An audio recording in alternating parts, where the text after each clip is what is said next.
bonjour. Bah ça va.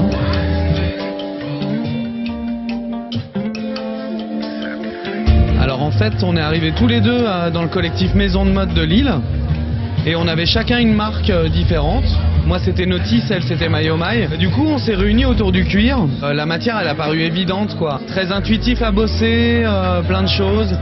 D'ailleurs des fois on fait des retours sur la maille avec des techniques de tressage. Notre univers il est assez fou. Moi je dis souvent on aime bien s'amuser, c'est la base de tout. C'est vraiment l'amusement.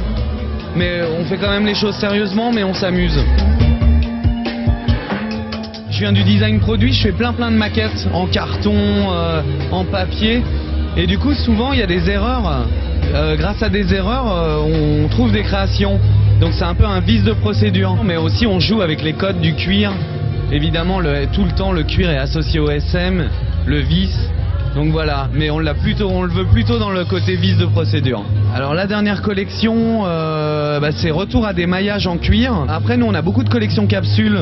Donc par exemple on travaille avec Spring Sioux, on fait une collection qui est bien dans leur univers. On a aussi énormément d'artistes qui viennent nous voir et au final leurs pièces, elles tombent dans la collection.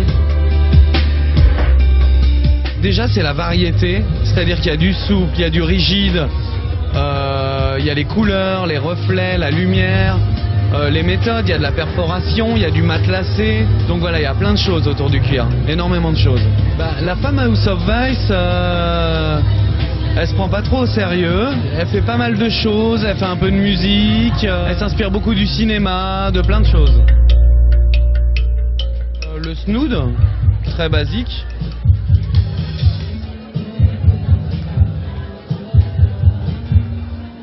Quand il fait très froid, pour ceux qui font du vélo, on a travaillé avec une artiste et elle voulait un masque.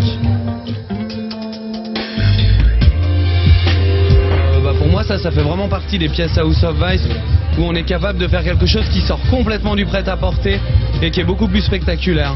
On commence déjà à bosser avec des artistes plutôt connus, donc on a bossé avec Grimes notamment, François and the Atlas Mountain, avec Amandine on aimerait bien FK et Twix, on aimerait bien Prince aussi, il y a plein de gens. On a fait les Citizens aussi, on bosse avec We Are Enfants Terribles de Paris. Là je suis assez content parce que c'est plus particulier, mais on travaille avec une avaleuse de sabre qui est au cabaret Mugler, donc voilà.